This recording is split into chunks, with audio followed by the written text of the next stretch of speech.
అందరికీ నా నమస్కారాలండి. ఎవరైతే మెగా డిఎస్సి 2025కి ప్రిపేర్ అవుతున్నారో, వారికి ఉపయోగపడే విధంగా రూపొందించబడినటువంటి ప్లేలిస్ట్ ఇది. ఎస్‌జీటీ ఇంగ్లీష్ మెథడాలజీకి సంబంధించి డీఎడ్ ఎవరైతే కొత్తగా ఇప్పుడు చదువుతున్నారో వాళ్ళకి సంబంధించినటువంటి ఏదైతే డీఎడ్ ఉందో, డీఎడ్‌కి సంబంధించి ఇంగ్లీష్ మెథడాలజీ ఉందో అది ఇక్కడైతే మీకు చక్కగా కంప్లీట్ చేయబడింది. దయచేసి గమనించండి. మీకు ఉపయోగార్థంగా ఉండేటటువంటి బ్లాగ్స్ అనేవి అందుబాటులో ఉన్నాయి. ఈ పీసీవీ ఇంగ్లీష్ ఎస్జిటి .blogspot.com దీని ద్వారా మీరు 1000+ ఎంసీక్యూస్ ఉన్నటువంటి పీడిఎఫ్ అనేది అందుబాటులో ఉంది. కావాలంటే మీరు పర్చేస్ చేసుకోవచ్చు.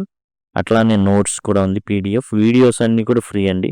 గంటన్నరలో డిఎస్సి ఎస్జిటి ఇంగ్లీష్ గ్రామర్ అనేది కంప్లీట్ అయిపోతుంది. ఇది ఫ్రీనే. మీరు చూసి వీడియో చూసేసి రాసేసుకోవచ్చు. అండ్ ప్రాబ్లం ఏమి ఉండదు. అట్లానే ప్లేలిస్ట్ మెథడాలజీకి సంబంధించినటువంటి ప్లేలిస్ట్ మీకు ఇక్కడ అందుబాటులో ఉంది. క్లిక్ చేయొచ్చు. పోయిట్స్, ఎస్సేస్ వాళ్ళకి సంబంధించినటువంటి ఏవైతే ఉన్నాయో అవన్నీ కూడా ఈ పీడిఎఫ్ అనమాట.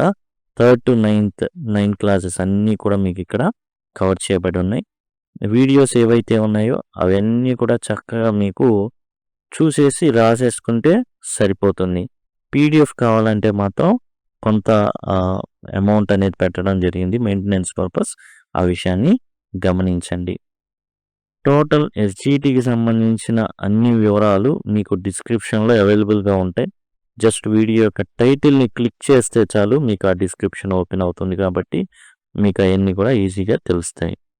అలానే ఐకార్డ్స్ ద్వారా అవన్నీ కూడా అందుబాటులో ఉంటాయి. Thanks a lot. అందరికీ నా నమస్కారాలండి. ఇంతకుముందు ఏంటంటే 6.1లో మనం మూల్యాంకనం ఎలా చేస్తున్నాం, టెస్టులు ఎలా పెడుతున్నాం, గతంలో ఎలా ఉంది, ఇప్పుడు ఎలా ఉంది అనేది ఈ చాప్టర్లో మనం 6.2లో అనేది మనం తెలుసుకోబోతున్నాం. సిసిఈ అనేది రావడం జరిగింది. ఈ సిసిఈ అనేది ఏంటి అనేది ఈ చాప్టర్లో మనం తెలుసుకోబోతున్నాం. అట్లానే అసెస్మెంట్ అనేది ఎలా చేస్తారు, ఎప్పుడు చేస్తారు, అసెస్మెంట్ కాన్సెప్ట్ అండ్ పర్పస్, తర్వాత ఎక్స్పర్ట్స్ చెప్పింది ఏంటి, ఎవరు అసెస్ చేస్తారు, ఆ తర్వాత అసెస్మెంట్ అనేది ఎవరు దీనికి బాధ్యులు, ఎవరికి మనం బాధ్యత వహించాలి, ఎలా అసెస్ చేయాలి, ఇన్ఫార్మల్ టెక్నిక్స్ ఏంటి, ఫార్మల్ టెక్నిక్స్ ఏంటి, ఎప్పుడు అసెస్ చేయాలి, అలానే సిసిఈ ఏంటి, దాని పర్పస్ ఏంటి, ఆ తర్వాత వచ్చేసి ఎందుకు సిసిఈ అవసరం అండ్ లక్ష్యాలు ఏంటి, ఇవన్నీ కూడా మనం ఇప్పుడు ఈ వీడియోలో అయితే డిస్కస్ చేయబోతున్నాం. టోటల్గా ఏంటంటే సిసిఈ పాయింట్ ఆఫ్ వ్యూలో మనం టోటల్ అనేది చెప్పుకోబోతున్నాం. అసెస్మెంట్ పార్ట్లోనే చాలా ఇంపార్టెంట్ పార్ట్ అండి ఇది. అసలు అసెస్మెంట్ ఎందుకు, కాన్సెప్ట్ ఏంది, పర్పస్ ఏందని చూస్తున్నాం. అసెస్మెంట్ అనేది ఒక సిస్టమాటిక్ ప్రాసెస్. దీంట్లో గ్యాదరింగ్ ఉంటుంది. అంటే పిల్లవాడిని ఎఫ్ఏలో అయితేనేమో మనం నోట్బుక్ కానివ్వండి, తర్వాత రిఫ్లెక్షన్స్ కానివ్వండి, ఆ తర్వాత ప్రాజెక్ట్ కానివ్వండి, స్లిప్ టెస్ట్ కానివ్వండి, ఇట్లా మనం పెడతాం. పెట్టేసి మార్కులు కానివ్వండి, ఏవైతే ఉన్నాయో అకాడమిక్ స్టాండర్డ్స్ని టెస్ట్ చేయడం జరుగుతుంది స్కాలస్టిక్ ఈ సమ్మేటివ్ అసెస్మెంట్లో. కాబట్టి వాటి నుంచి వచ్చేటటువంటి డేటాను తీసుకుంటాం, అనలైజ్ చేస్తాం. ఆ ఇన్ఫర్మేషన్ని మనం తీసుకొని పిల్లవాడిని ఎలా ఇంప్రూవ్ చేయాలి, స్టూడెంట్ లెర్నింగ్ని ఎలా ఇంప్రూవ్ చేయాలనేది చూస్తాం. అలానే అసలు టెస్ట్ అనేది, అసెస్మెంట్ అనేది దేనికంటే మనం పొరపడతాం అది స్టూడెంట్ కానీ. కానీ ఇది టీచర్కి కావాలి. టీచింగ్ స్ట్రాటజీస్ ఏవైతే ఉన్నాయో ఆ స్ట్రాటజీస్ని ఇంప్రూవ్ చేసుకోవడానికి, మన ప్రోగ్రామ్స్ని ఇంప్రూవ్ చేసుకోవడానికి, అలానే స్టూడెంట్స్ ఎడ్యుకేషనల్ డెవలప్మెంట్కి మనమైతే ఈ అసెస్మెంట్ అయితే వాడతాం. డయాగ్నోస్టిక్ అంటే ఏంటి? ఏంటంటే ఇప్పుడు ఎలా అయితే బ్లడ్ టెస్ట్ చేస్తాం, ఏదైనా రోగం వచ్చింది బ్లడ్ టెస్ట్ చేస్తాం, అట్లానే పిల్లవాడి యొక్క అవసరాలని తెలుసుకోవడానికి టెస్ట్ పెడతాం. అలానే అతని యొక్క ప్రోగ్రెస్ ఎలా ఉందనేది మూల్యాంకనం చేస్తాం. అలానే లెర్నర్స్ని మోటివేట్ చేస్తాం. అట్లానే వేరియస్ స్టేక్ హోల్డర్స్ ఉంటారు. స్టేక్ హోల్డర్స్ అంటే అసలు మీనింగ్ ఏంటంటే వాటాదారులని. ఎవరికి మనం బాధ్యత వహించాలి అంటే టోటల్ వీళ్ళు ఒక 7గురు ఉంటారండి. అవి మనం నెక్స్ట్ తెలుసుకుందాం. అసలు అసెస్మెంట్ అనేది ఏంటి? ఎక్స్పర్ట్స్ ఏం చెప్తున్నారో చూద్దాం. హూబా అండ్ ఫ్రీడ్ అయితే assessment is the process of gathering and discussing information used to improve subsequent learning. ఇది మనం ఇందాక చెప్పుకున్నాం. రకరకాలవి. మనం నాలెడ్జ్ ఎంతుంది? వాడి కాన్సెప్ట్ ఎంత అర్థమైంది? స్కిల్ ఏదొచ్చింది? ఇట్లాంటివి రకరకాలు. మనం ఏం చేస్తామంటే అసెస్ చేస్తాం. అకాడమిక్ స్టాండర్డ్స్‌ని అసెస్ చేస్తాం. మనం వచ్చేసి సమ్మేటివ్ అసెస్మెంట్‌లో. ఇలాంటివన్నీ తీసుకొని ఫర్దర్‌గా ఏం చేస్తాం? లెర్నింగ్‌కి ఇంప్రూవ్ అయ్యేటట్లుగా చర్యలు తీసుకుంటాం. కీలింగ్ ఎట్ ఆల్. కీలింగ్ అండ్ అదర్స్ అనమాట. ఏమని చెప్పారంటే, assessment is an accountability tool to improve the quality of educational effectiveness. And చక్కగా ఈ ఎడ్యుకేషన్‌ని నేర్పించడానికి ఒక అకౌంటబిలిటీ టూల్ అనేసి చెప్పడం జరిగింది. కీలింగు ఈ యొక్క టెస్ట్‌ని ఏమన్నాడంటే అకౌంటబిలిటీ టూల్ అన్నాడు. ఇలాంటి కొటేషన్ ఇచ్చినప్పుడు అన్నీ చదవడం కాదు. మెయిన్ పాయింట్ ఏం చెప్పారు అనేది మనం హూబా అండ్ ఫ్రీడ్ ఏం చేశారంటే సబ్సీక్వెంట్ లెర్నింగ్ మీద చెప్పారు. నేర్చుకోబోయేది టెస్ట్ అనేది మనం ఏమనుకుంటాం నేర్చుకున్న దాన్ని చూద్దాం అనుకుంటాం. కానీ కాదు. నేర్చుకోబోయే దాన్ని మనం ఎట్లా చెప్పాలో తెలుసుకోవడం. అది టెస్ట్ యొక్క ముఖ్యాంశం. కీలింగ్ ఎట్ ఆల్ ఏం చెప్పారు? కీలింగ్ అండ్ అదర్స్ ఏమని చెప్పారంటే టెస్ట్ అనేది అకౌంటబిలిటీ టూల్. దాని ద్వారానే టీచర్ ఎంతవరకు సక్సెస్ అయ్యారు అనేది. అయితే ప్యాథటిక్ సిచ్యువేషన్ ఏందంటే పిల్లవాడు సక్సెస్ అయితేనేమో అది పిల్లవాడి అకౌంట్‌లో ఏస్తున్నారు. పిల్లవాడు గనక అన్‌సక్సెస్‌ఫుల్ అయితేనేమో అది తీసుకొచ్చి టీచర్ అకౌంట్‌లో వేస్తున్నారు. సో, ఇది జనరల్‌గా సొసైటీలో జరుగుతుంది. అధికారులు కూడా అదే విధంగా చేస్తున్నారు. Why to assess? అసలు ఎందుకు అసెస్ చేయాలి? ఎందుకు ఈ పరీక్షలు ఎందుకు పెట్టాలి? అంటే to provide diagnostic feedback.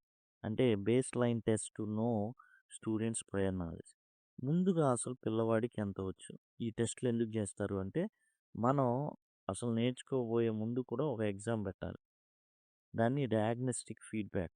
Provide diagnostic feedback అంటే ఓ బేస్ లైన్ టెస్ట్ పెడతాం. ఓ టెస్ట్ పెడతాం. అసలు ప్రీవియస్ నాలెడ్జ్ ఎంతుందో టెస్ట్ చేస్తాం దానికి. దాని ద్వారా పిల్లవాడికి ఏం నేర్పించాలో చేయడానికి. To help educators set standards. ఎవరైతే కరిక్యులమ్ డిజైన్ చేస్తారో, పాలసీ ఎవరైతే మేకర్స్ ఉన్నారో, పాలసీ తయారు చేసే వాళ్ళకి అసలు ఏం ఏం ఇవ్వాలి పిల్లోడికి అంటే ఏం లేదో అది ఇవ్వాలి. కాబట్టి ఒక దిశానిర్దేశం అనేది ఈ టెస్ట్‌లు జేస్తాయి. మనం అన్నీ పిల్లోడికి టెస్ట్‌లు పెడతాం. ఆ మార్కులు ఆన్‌లైన్ జేస్తాం.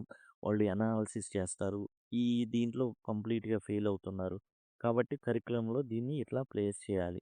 ఈ విధంగా ఒక అవగాహనకు రావడానికి ఎడ్యుకేటర్స్ స్టాండర్డ్స్ మనకొచ్చేసి 7 స్టాండర్డ్స్ ఉంటాయి. Academic standards.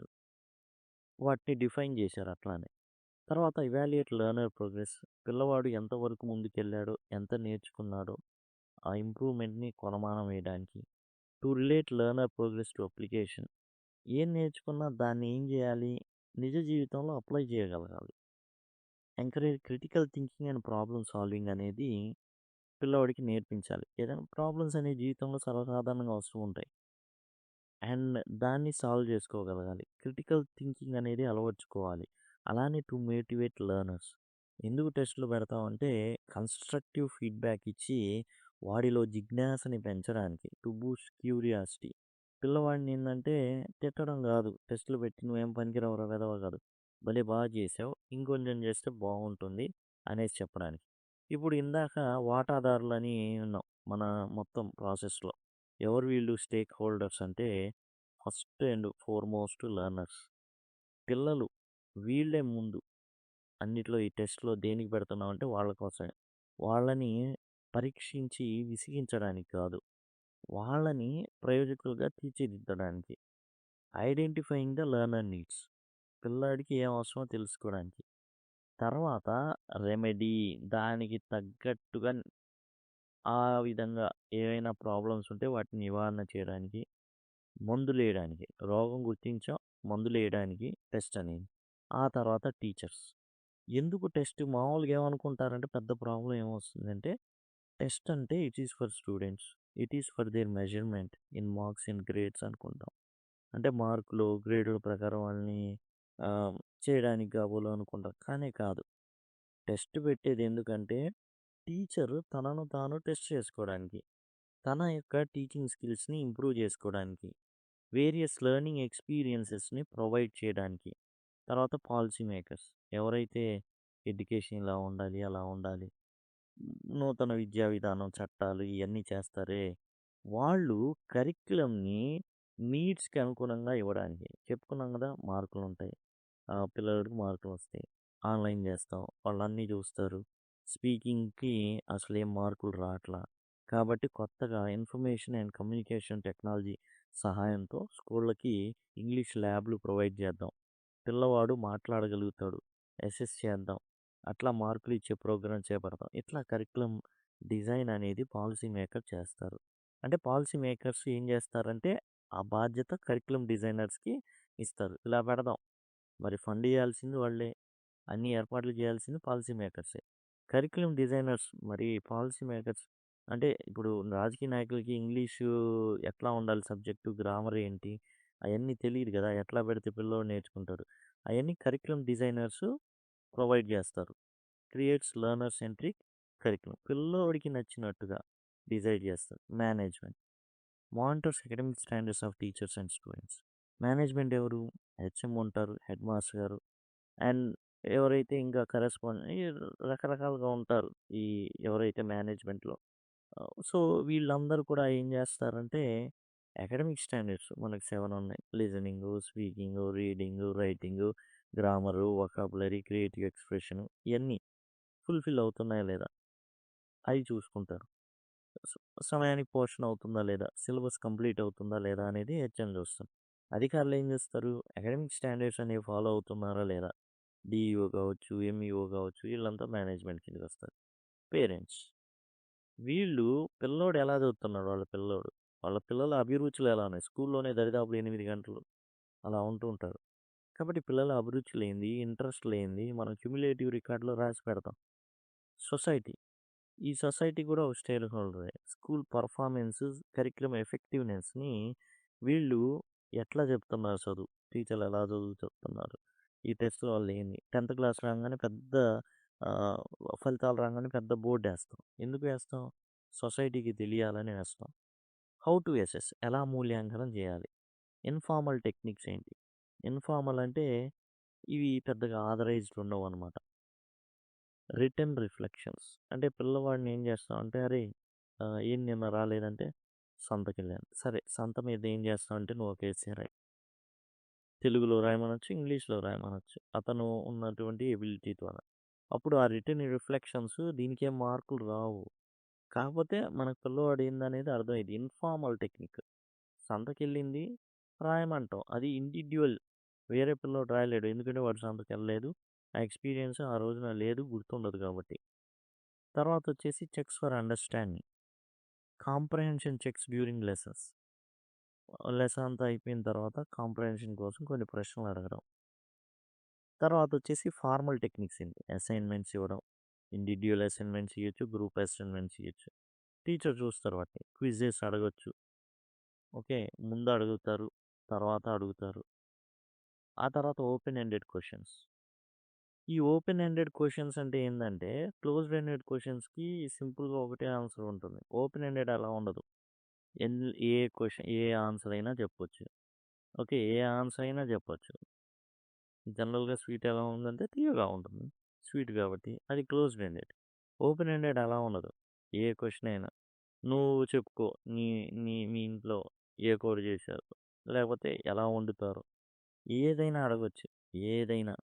పిల్లోడు దానికి ఓపెన్‌గా చెప్పగలగాలి. Reflections and summary. ఏందంటే పిల్లవాడిని అడిగినప్పుడు ఎట్లా చెప్తున్నాడు అనేది కూడా మనం గమనించొచ్చు. ఫార్మల్ టెక్నిక్స్ ఇయన్నీ కూడా. రిఫ్లెక్షన్స్‌కి వచ్చేసి మార్కులు గూడా ఉంటాయి. తర్వాత paper pencil test includes objective and creative questions. మనం పెట్టేటటువంటి స్లిప్ టెస్ట్‌లు ఏవైతే ఉన్నాయో అయన్నీ కూడా పేపర్ పెన్సిల్ టెస్ట్‌ల కిందకి వచ్చేస్తాయి. ఇప్పుడు వెన్ టు అసెస్ ఎప్పుడు పెట్టాలి ఎగ్జామ్? Before the lesson. అంటే అసెస్ ఎగ్జిస్టింగ్ కాంపిటెన్సీస్. పిల్లవాడిని లెసన్ చెప్పే ముందు పిల్లవాడికి ఏమొచ్చు అనేది మనం తెలుసుకోవచ్చు. ఎప్పుడు ఈ టెస్ట్ అనేది మూల్యాంకనం అనేది చేయొచ్చంటే డ్యూరింగ్ ద లెసన్ గూడా చేయొచ్చు. ముందేమో లెసన్‌కి సంబంధించిన కొన్ని ప్రశ్నలు అడగడం జరుగుతుంది. లెసన్ జరిగేటప్పుడు ఏందంటే, ఒక కాన్సెప్ట్ చెప్పిన తర్వాత మనకి అర్థమైందా లేదా అని ఓరల్ టెస్ట్‌గా ఓరల్ క్వెషన్స్ క్విజ్‌లాగా అడగొచ్చు. ఆఫ్టర్ ద లెసన్, లెసన్ అంతా అయిపోయిన తర్వాత కాంప్రహెన్షన్ క్వెషన్ అడగొచ్చు. Collect feedback and assess outcomes. అంటే మన అసెస్‌మెంట్ క్వెషన్స్ అడుగుతాం. అండ్ ఎంతవరకు కాంప్రహెన్షన్ క్వెషన్స్ అడగడం జరుగుతుంది. తర్వాత టు రిపోర్ట్ ప్రోగ్రెస్. ఎంతవరకు గ్రామర్ చెప్తున్నాం. పెద్ద టెన్సెస్ ఉంటుంది. 12 టెన్సెస్ అట్లా చెప్తున్నప్పుడు అండ్ ఏందంటే తెలుసుకొని కమ్యూనికేట్ చేస్తాం. పేరెంట్స్‌కి ఖచ్చితంగా స్కూల్ మేనేజ్‌మెంట్‌కి ఈ పిల్లవాడు ఎట్లా డైరెక్ట్‌గా చెప్తాం ఫోన్ చేసి అంటే యెస్. కొన్ని సందర్భాల్లో డిజిటల్‌గా వెళ్ళిపోతుంది. డిజిటల్‌గా మార్క్స్ అయన్నీ కూడా వెళ్ళిపోతాయి. ఫర్ కాంప్రహెన్సివ్ డెవలప్‌మెంట్ పీటీఎం కూడా ఉంటుంది. Parent teachers meeting. పీటీఎం ద్వారా కూడా కమ్యూనికేట్ చేస్తాం. అండ్ టోటల్‌గా కరిక్యులమ్, కో కరిక్యులర్ ఇయన్నీ కూడా మన 360 డిగ్రీస్ అతను డెవలప్ అయ్యేటట్లుగా టోటల్ ఓవరాల్ డెవలప్‌మెంట్ అనేది జరిగేటట్లుగా మనం ఏం చేస్తామంటే మూల్యాంకనం అయితే చేపడతాం. సీసీ. ఏంటి సీసీ అంటే CC continuous and comprehensive evaluation. ఇది చాలా సార్లు ఎగ్జామ్‌లో అడగడం అయితే జరిగింది. School based year round assessment system అండి ఇది. అంటే స్కూల్‌కి సంబంధించి సంవత్సరం పొడుగుతా ఇక ఎగ్జామ్ మైండ్ సెట్‌లోనే ఉంటాడు teacher. That evaluates both scholastic and co-scholastic areas. అంటే స్కాలస్టిక్ అంటేనేమో మనకొక కరిక్యులమ్ ఉంటుంది. ఇంగ్లీష్‌కి గ్రామర్ నేర్పించాలి. లెసన్స్ ఉంటాయి. పోయెట్రీ ఉంటుంది. ప్రోజ్ ఉంటుంది. అందులో క్వెషన్‌లు ఉంటాయి. ఇవి ఉంటాయి. కో స్కాలస్టిక్ అంటే physical education, computer education, cultural education, value education ఇలాంటివి ఉంటాయి. ఒక్కో దానికి 50 మార్కులు ఉంటాయి. It promotes holistic child development rather than just exam scores. ఇదేంటంటే జస్ట్ గ్రేడ్‌లు, మార్కులు ఇయన్నీ గాదు. హోలిస్టిక్ డెవలప్‌మెంట్ అంటే టోటల్ డెవలప్‌మెంట్ అనమాట. Overall development. Holistic child development. Holistic cards ఇస్తున్నారిప్పుడు. అండ్ టోటల్‌గా ఏందంటే అంతా ఓవరాల్ డెవలప్‌మెంట్ మొత్తం గూడా ఒకే కార్డ్‌లో మనం పొందుపరుస్తాం. క్లాస్ వైస్ ఉంటాయన్నమాట. పర్పస్ ఏంటి? ఈ అసెస్మెంట్‌కి సీసీ ఎందుకు? ఇంతకుముందు ఎగ్జామ్ సిస్టమ్ లేదా? ఉంది. మరి సీసీ ఎందుకు? అంటే rote learning to constructive experimental learning. అంటే ఏందంటే బట్టి పట్టే విధానం స్వస్తి పలికి కన్‌స్ట్రక్టివ్‌గా ఎక్స్‌పెరిన్షియల్ లెర్నింగ్ కోసం సీసీ అనేది ప్రవేశపెట్టబడింది. దీని ప్రకారం ఏంటంటే ఎప్పటికప్పుడు పిల్లవాడు ఏం నేర్చుకుంటున్నాడు? ఎలా నేర్చుకుంటున్నాడు? అనేది మాపనం జేయడానికి సీసీ తీసుకొచ్చారు. ఎగ్జామ్ ప్రెషర్ అనేది తగ్గుతుంది. ఎందుకంటే ఎప్పుడు ఎగ్జామ్‌లోనే ఉంటాడతను. Focuses on child's complete development. And ఎప్పుడు గూడా చెప్పుకున్నాం గదా! 360 డిగ్రీస్ డెవలప్‌మెంట్. అన్ని రకాలుగా ప్రతీదీ, ప్రతి అంశంలో కూడా అభివృద్ధిని పొందడానికి సీసీ అనమాట. ఎందుకు ఎప్పుడు ఎగ్జామ్‌లోనే ఉంటాడని జెప్పాము? మీరు జూసుకుంటే స్లిప్ టెస్టులు పెట్టాలి. ఎప్పుడు కూడా క్వెషన్‌లు అడుగుతా ఉండాలి. తెలుసుకుంటా ఉండాలి. Key areas for comprehensive development. ఏ ఏరియాస్‌లో పిల్లవాడు డెవలప్ అవ్వాలి. 360 డిగ్రీస్ డెవలప్‌మెంట్ అంటే ఏంటి? Physical development, health and fitness. జనరల్‌గా పీఈటీ, పీడీ ఉంటారు. వారు ఫిజికల్ ఫిట్‌నెస్ మీద కాన్సంట్రేట్ చేస్తారు. తర్వాత intellectual development, thinking process, reasoning, creativity ఇవి పెంచేటట్టుగా చేయడం అనమాట. Social or moral development. 360 degrees డెవలప్‌మెంట్‌లో ఫిజికలు, ఇంటెలెక్చువల్, మోరల్ డెవలప్‌మెంట్. అంటే ఎథిక్స్‌తో ఉండడం. విలువలతో కూడినటువంటి విద్య అనమాట. ఈ 3 360 degrees development, all round development అంటే physical, intellectual and moral development అనమాట. అసలు సీసీ ఎందుకు? ట్రెడిషనల్ ఎగ్జామ్స్ అనేవి ఉన్నాయి గదా! ఎందుకంటే ట్రెడిషనల్ ఎగ్జామ్స్ అనేవి కేవలం జ్ఞాపక శక్తిని మాత్రమే మాపనం జేసినయి. సీసీ ఏందంటే frequent varied assessments of all round development. అంటే ఫిజికల్, ఇంటెలెక్చువల్ అండ్ మోరల్ డెవలప్‌మెంట్స్‌ని అసెస్ చేస్తాయి. Students are allowed to grow in free and supportive environments. చాలా ఫ్రీగా, సపోర్టివ్ ఎన్వైర్న్‌మెంట్‌లో ఉండేటట్టుగా. అంటే వాళ్ళు ఆనందించేటట్లుగా చేయడానికి సీసీ. సీసీ యొక్క ముఖ్యమైన విషయాలేంటి? లక్ష్యాలేంటి? కాగ్నిటివ్, ఎఫెక్టివ్, సైకోమోటర్ డొమైన్స్‌లో పిల్లవాడు డెవలప్ అవ్వడం. కాగ్నిటివ్ అంటే ఏంటి? ఎఫెక్టివ్ అంటే ఏంటి? సైకోమోటర్ అంటే మనం చెప్పుకున్న ఫిజికల్, ఇంటెలెక్చువల్ అండ్ మోరల్ ఏవైతే ఉన్నాయో వాటితో పాటు ఇంటెలెక్చువల్ ఏవైతే ఉన్నాయో అయన్నీ అనమాట. సైకోమోటర్ అంటే ఫిజికల్ డెవలప్‌మెంట్. ఎఫెక్టివ్ అంటే కొంచెం మోరల్ సెన్స్. కాబట్టి ఏందంటే పిల్లవాడు ఎమోషనల్‌గా గావచ్చు, మోరల్‌గా గావచ్చు, ఆ తర్వాత సైకోమోటర్ అంటే ఇంటెలెక్చువల్‌గా కావచ్చు అభివృద్ధి చెందాలి అందుకని. అనలిటికల్ థింకింగ్‌ని ఎంకరేజ్ చేయడానికి, కన్‌స్ట్రక్టివిజంకి ఎక్స్‌ప్రెషన్ అనేది ఇవ్వడానికి. పిల్లవాడు ఎక్స్‌ప్రెస్ చేయగలగాలి ఏదైనా విషయాన్ని. అంటే బయటికి మాట్లాడగలగాలి. ఎలా మాట్లాడతాడు? అంటే ఇండివిడ్యువల్‌గా తనకి గ్రూప్ టాస్క్‌లుంటాయి. ఇండివిడ్యువల్ టాస్క్‌లుంటాయి. And make evaluation part of teaching learning. Evaluation ఒక పార్ట్ టీచింగ్ లెర్నింగ్‌లో. ఆ తర్వాత లెర్నర్ సెంటర్డ్ ఎడ్యుకేషన్. మొత్తం ఇంతకుముందు టీచర్ సెంటర్డ్ ఎడ్యుకేషన్. టీచర్ నించొని చెప్తా, వాగుతా, వాగుతా, వాగుతా ఉండాలి. ఇప్పుడు అట్లా కాదు. పిల్లల్ని కూడా ఏం చేయాలి? కలపాలి. పిల్లల్ని కూడా తీసుకొచ్చి చు వాళ్ళ చేత మాట్లాడించాలి. Teacher just facilitator. Stress free అట్మాస్ఫియర్‌ని క్రియేట్ చేయాలి. టీచర్ జస్ట్ ఫెసిలిటేటర్ మాత్రమే. టీచర్ బాధ్యత. ఇది అడుగుతారు క్వెషన్. టీచర్ బాధ్యత ఏంది?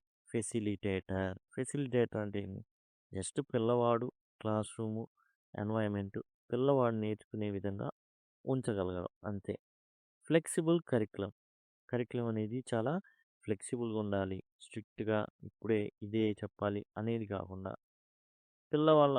పిల్లవాడి యొక్క మూడ్‌ని బట్టి, అవసరాన్ని బట్టి మార్చుకోవడం. Diagnose problem areas beyond academics.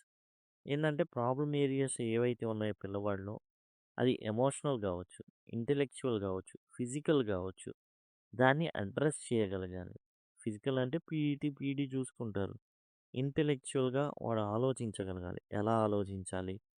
ఎలా ఉండాలి? మోరల్ డొమైన్ మనం చూసుకోవాల్సి ఉంటుంది. రియల్ లైఫ్ సిట్యుయేషన్స్‌ని మనం చెప్పే చదువుకి రిలేట్ చేసి చెప్పాలి. వెరైటీ ఆఫ్ అసెస్మెంట్ టూల్స్‌ని వాడాలి. అండ్ టీచర్స్‌ని డిజిటల్‌గా కాంపిటెంట్ చేయాలి. ఫోన్ వాడుతున్నాం, ట్యాబ్ వాడుతున్నాం, ఐఎఫ్‌పీలు వాడుతున్నాం. కాబట్టి ఇయన్నీ చేయాలి. ఇవి సీసీఈ యొక్క లక్ష్యాలు. పిల్లవాడు ప్రశాంతంగా నేర్చుకోవాలి. మరి ప్రతిదీ ఎగ్జామ్ పెట్టేస్తున్నాం, ప్రతిదీ ఇవాల్యుయేట్ చేస్తున్నాం. అయితే మనం ఇవాల్యుయేట్ చేసేది పిల్లవాడికి తెలియకూడదు. అది ఇవాల్యుయేషన్ అని కూడా తెలియకూడదు. లెసన్ చెప్పే ముందు క్వెషన్లు అడుగుతాం. లెసన్ చెప్పేటప్పుడు క్వెషన్లు అడుగుతాం. లెసన్ తర్వాత క్వెషన్లు అడుగుతాం. ఎగ్జామ్‌లో క్వెషన్లు అడుగుతాం. తెలుసుకుంటాం. అసెస్ చేస్తాం. ఆ రిపోర్ట్‌ని స్టేక్ హోల్డర్స్ ఏడుగురున్నారు. వారికి తెలియజేస్తాం. డిజిటల్‌గా మార్కులు కూడా పేరెంట్స్‌కి వెళ్ళిపోతాయి. అండ్ మనం ప్రోగ్రెస్ రిపోర్ట్ కార్డ్స్ పంపిస్తాం పేరెంట్స్‌కి. అండ్ వాటిని హెచ్ఎం ప్రొవైడ్ చేస్తాం. అలానే మన ఏదైతే క్లాస్ రూమ్‌లో చివర ఎవాల్యుయేషన్ తీసుకొచ్చి మనం టోటల్ ఏందంటే హెచ్ఎం, క్లాస్ టీచర్ సైన్ చేసి ఏం చేస్తాం? డిఓ డిప్యూటీ ఎడ్యుకేషన్ ఆఫీసర్‌కి, ఎంఈఓకి మనం పంపుతాం. ఈ విధంగా స్టేక్ హోల్డర్స్‌కి ప్రతీదీ తెలియజేస్తాం ఇయన్నీ గూడా. వా ఈ ఎఫ్ఏలో అయితేనేమో మనం వచ్చేసి రిటెన్ యాక్టివిటీ ఏదైతే రిఫ్లెక్షన్సు, ప్రాజెక్ట్ వర్క్సు, స్లిప్ టెస్టు ఇవన్నీ ఏవైతే ఉంటాయో వాటిని అసెస్ చేస్తే మరి సమ్మేటివ్ అసెస్మెంట్‌లో వచ్చేసి listening, speaking, reading, writing, grammar, vocabulary, creative expression వీటిని అసెస్ చేస్తాం. ఈ విధంగా చేసి మనం ఏం చేస్తాం టోటల్‌గా పిల్లవాడి యొక్క all round development physical, psychological and intellectual, moral developments వీటన్నిటిని మనం అసెస్ చేస్తాం. ఇంకా ఏముంటాయి value education, cultural education, computer education, physical education వీటిని కూడా మనం ఏం చేస్తామంటే క్యుములేటివ్ రికార్డ్స్ ఏవైతే ఉన్నాయో వాటిలో అట్లానే చివరిలో స్కాలస్టిక్ అచీవ్మెంట్ హోలిస్టిక్ కార్డ్స్లో కూడా మనం వాటిని వేయడం అయితే జరుగుతుంది. ఇది టోటల్‌గా సీసీఈ గురించి. ఇదండి. అండ్ నెక్స్ట్ మనం థర్డ్ పార్ట్ 6లో థర్డ్ పార్ట్ చాలా చాలా important. Assessment as learning, for learning, of learning అంటే ఏంటో చూద్దాం. Thank you. Thanks a lot.